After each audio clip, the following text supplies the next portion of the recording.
চারিদিকে নারী নির্যাতন, নারী সুরক্ষা, নারীদের সুরক্ষা নিয়ে দাবি উঠছে, কিন্তু কার কাছে যাবে এই সুরক্ষা চাইতে, বা বিচার কে করবে, বা কে সুরক্ষা দেবে? আমরা সর্বপ্রথম যদি কারোর কথা মাথায় আসে ঝর্ণা, সেটা হচ্ছে প্রশাসনের কথা বা পুলিশের কথা, বা পুলিশের কাছে যাই নিরাপত্তার জন্য, বা কোনো সমস্যা হলে তাদের কাছে ছুটে যাই। সেই পুলিশই যদি মানে তাদের রক্ষা না করে ভক্ষণ করতে থাকে, তাহলে সেই সমাজ কোথায় যায়? মানে একটা ছোট্ট জাস্ট অভিজ্ঞতা আমি তোমার থেকে শুনবো বা আমাদের দর্শকদেরও শোনাবো। সেটা তুমি একটু আগেই অভিযোগ করলে যে যিনি মানে তোমার হাজব্যান্ড ছিলেন, তিনি পুলিশ কর্তা ছিলেন, এবং তিনি তারই সন্তান, তারই কন্যা সন্তানকে কোনোভাবে শারীরিক নির্যাতন করতো বা রেপ অ্যাটেম্প পর্যন্ত করেছে, একটু আগেই অভিযোগ করলেই।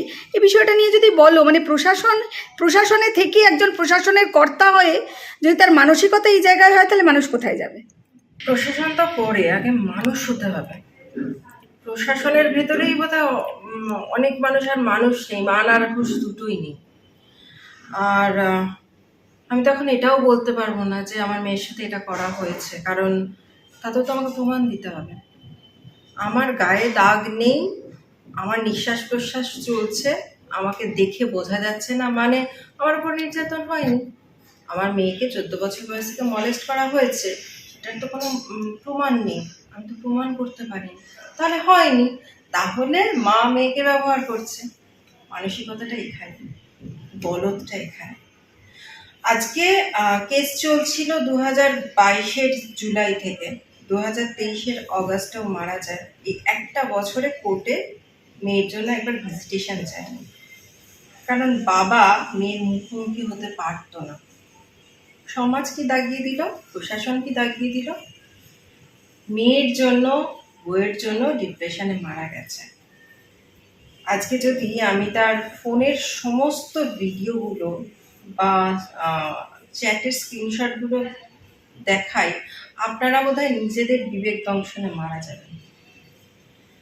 সেটা ঠিক নয়। আসলে আমরা না অজান্তে কিছু পাপ করে ফেলি, আর পাপ পাপীকে সবচেয়ে বেশি ভালোবাসে, সেই পাপীর কাছেই ফিরে আসে। তাই জাজমেন্টাল হবেন না। আর জাজমেন্টাল যদি হয়ে যান, তাহলে আপনার বাড়ির বউ মেয়েও কিন্তু তার ভুক্তভোগী হবে। এই ঘটনা যখন ঘটে, আমিও কিন্তু ওমেন্স কমিশনে জানিয়েছিলাম, তারা তাদের মতো পদক্ষেপ নিয়েছিল। তো সবার আগে না প্রশাসনকে একটু নিউট্রালভাবে ভাবতে হবে। প্রশাসনের একজন মহিলা কর্মী যদি বলে ম্যারাইটাল রেপটা তো রেপই নয়, তার বাড়িতেও মেয়ে আছে, তার বলার আগে অন্তত দুবার ভাবা উচিত। যে একজন নির্যাতিত হয়ে আমার কাছে এসেছে, তাকে যদি আমি প্রথমে এই ধরনের কথা বলি, তাহলে এর থেকে বোধহয় শুনে আর 5টা মেয়ে বা পুলিশের ঘরের কোনো বই হয়তো নির্যাতিত হচ্ছে বা মেয়ে নির্যাতিত হচ্ছে, তারা সাহসই পাচ্ছে না যে আমার হাজব্যান্ড তো পুলিশে চাকরি করে, এফআইআর নেওয়া হবে না, বা আমার গায়ে তো দাগটা নেই, তাকে হয়তো হার্টের ওষুধ খেতে হয়, তাকে হয়তো হাইপার টেনশনের ওষুধ খেতে হয়, এবং তাকে হয়তো প্রত্যেক দিন অ্যান্টি ডিপ্রেশন খেতে হয়। ভয় পাবে যে আমাকে তো ওখানে জাজ করা হবে কি, তার মানে নিশ্চয়ই তার কোনো অ্যাফেয়ার আছে। ওই খুব সুন্দর দেখতে লাগে তো বোঝা যায় না তো বাইরে থেকে। জাজমেন্টাল হবেন না প্লিজ, ভেতরে ঢুকুন, ঘটনার ভেতরে ঢুকুন। প্রদীপের যে আলোর জায়গাটা যেটুকু আমরা দেখতে পাই, সেইটুকু শুধু দেখে বিচার করবেন না। প্রদীপের নিচে যে অন্ধকারটা আছে, যেখানে কালকেউটিটা বসে আছে, সেটাও দেখুন। ওই মনের অলিগলির ভেতরে যে ক্ষত বিক্ষত আছে, যে রক্তক্ষরণগুলো হয়, সেইগুলোকে দেখুন। নিউট্রালভাবে ভাবতে শিখুন, দুতরফেই ভাবতে শিখুন, তাহলে এত মেয়ে মারা যাবে না। আজকে বাচ্চা বাচ্চা মেয়েগুলো রাস্তায় বেরিয়ে পিডোফাইলদের শিকার হয়, তারা কেন গিয়ে বলতে পারে না পুলিশ আঙ্কেল আমার সাথে এটা করা হয়েছে? তাদের কি মনে হয় যে পুলিশ আঙ্কেলই খুব বাজেভাবে আমার দিকে তাকাচ্ছে, বা পুলিশ আঙ্কেল জিজ্ঞেস করবে কেন তোমাকে কেন এরকম করেছে, বা কেন তাহলে তুমি পাবলিক ট্রান্সপোর্ট ইউজ করো না? এটা দরকার নেই।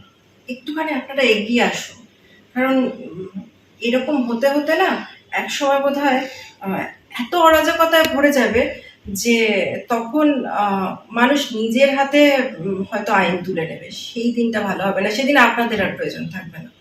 সেদিন আমরা মেয়েরাই না ক্ষতবিক্ষত হতে হতে নিজেদের হাতে আইনটা বলতে বাধ্য হব যে আপনাদের প্রয়োজন নেই, ওই পাপীকে আমি খুন করব, যেমন দুর্গার হাতে অসুর বধ হয়েছিল। দুর্গার কিন্তু কোনো প্রশাসনের দরকার ছিল না।